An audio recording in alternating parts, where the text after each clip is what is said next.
My name is Camille Brown, and I'm a Tony nominee in choreography for Gypsy. It feels wonderful. I grew up on the 1962 movie version, so just to be a part of this show and legacy and to contribute new choreography to it feels wonderful.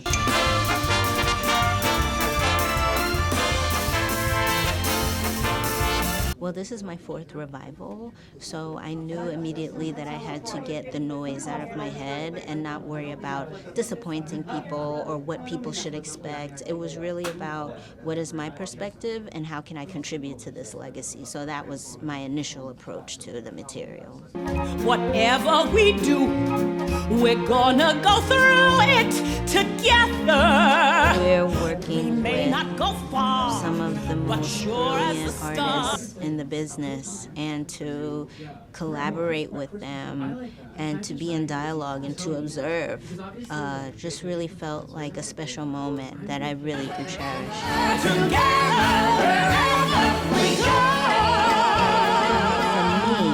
I think the story of Gypsy Rose Lee is a redemption story, really. I mean, it has several stories, but to see Gypsy Rose Lee as a woman who was basically ignored as a girl, and for her to finally find her truth and herself and her power by the end was something that always touched me. Some people sit on their butts, got the dream, yeah, but not the guts.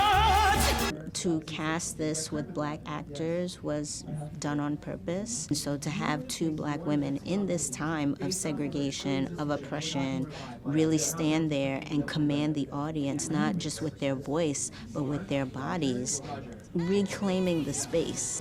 To hear that I was acknowledged for my work felt so good. To be able to show another side of myself and to show the actual root of musical theater and how I've lived it my entire life feels really good. I'm Christopher Gatelli, and I am nominated for direction and choreography for Death Becomes Her.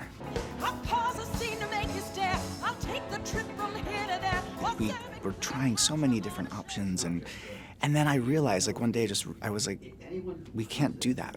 Like, we're not a film. Like, so we're theater. So what in theater do we do to make it unique to our experience? So at the end of the day, all of the tricks and magic were like, it was a person going down a staircase. It's very simple theatrical magic, and using doubles, using, side light, and using tricks that are just theatrical. And I think what I'm most proud of about that is I feel like the audience is accessible to it.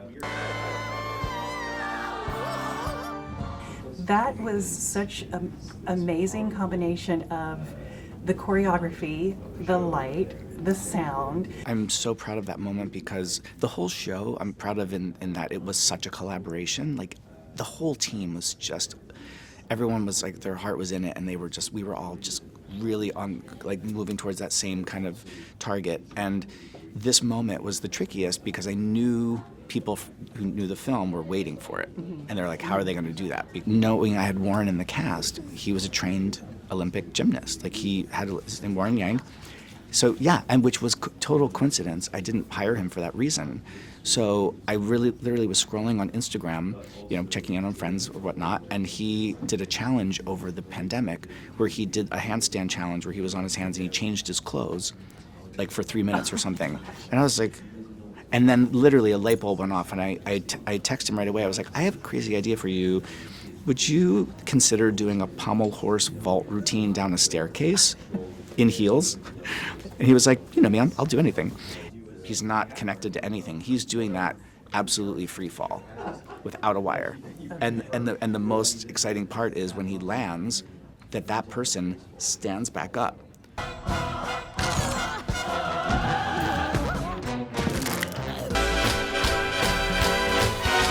My name is Jerry Mitchell, and I am the director-choreographer of Boop.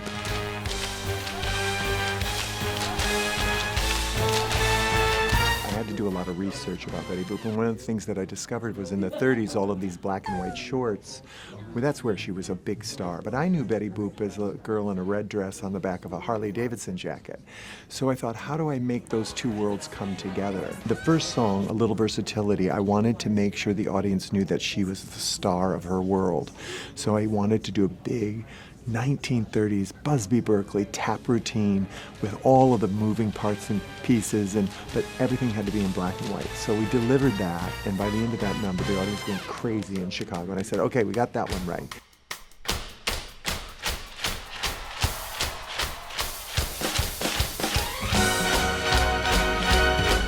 We never had an opening to the second act, so I was looking for a way to bringing the two worlds together. And I asked Greg Barnes to create a costume where if they were standing in a line, either the front was black and white or it was real world in color, and vice versa. And so we created the Where is Betty number with the whole cast just doing this and seeing black and white color, and the video walls mirroring that. So that became a huge production number that everybody loved.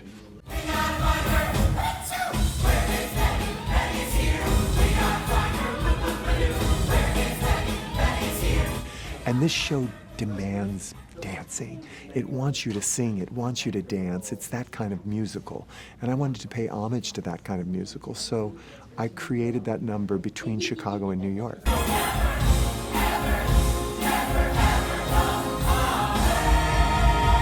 My name is Josh Burgos. I am the choreographer for Smash. You say something is taboo, well, that's the thing I want to do. It's been a part of my life for about 14 years now, over 14 years, this show. So what was really great for me with this project was like trying to figure out, the work that we did on the television. How do we adapt that for the stage and give the fans of the TV series what they loved about it, but also make it new for the new fans we're trying to cultivate for the Broadway version.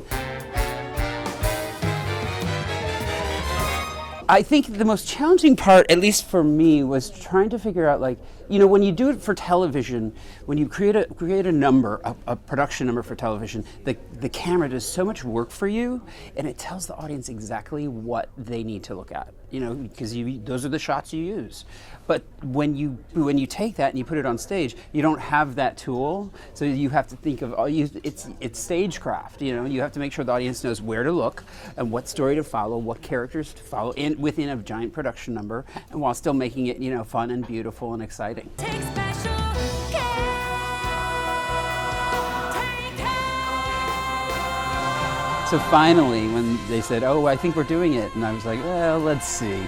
But then, when I actually went to a reading of the new script that they had created, I thought, wow, I think this is the one. Let me be your star.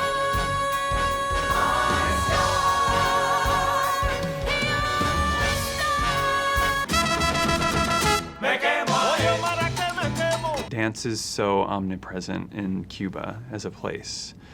We've been there several times now, and each time we go, we notice that there's dance happening on the streets, in the social clubs, on the stages. It's just everywhere. It's so part of the culture there, and there's such a range of movement, vocabulary, and vernacular that exists there. And so it's maybe like one of the most inspiring places that we've ever been to in that sense. It was also just so important for us to set the space and have it feel like you're on this island that's hot and humid, and just like the proximity of the dancers and how they can play off of each other.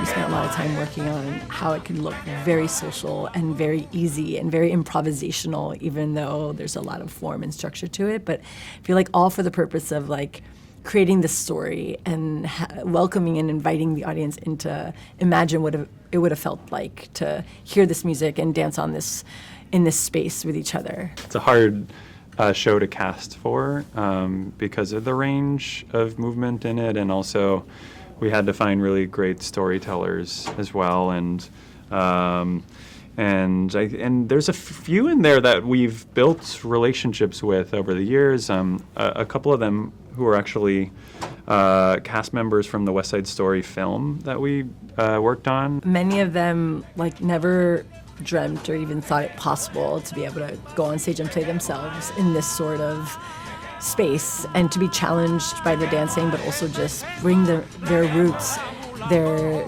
passion for this music to the space. And it was a beautiful collaboration with them in the room, and it's an intimate group, and I think we all really found a back and forth that you can see out on the stage.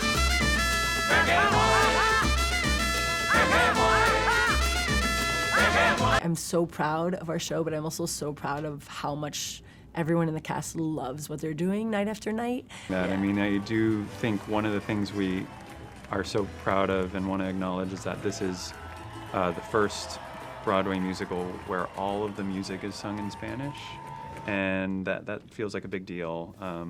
But it also allowed us to kind of step in with what we do with our choreography and help to tell the story in a visual way, in a kinetic way.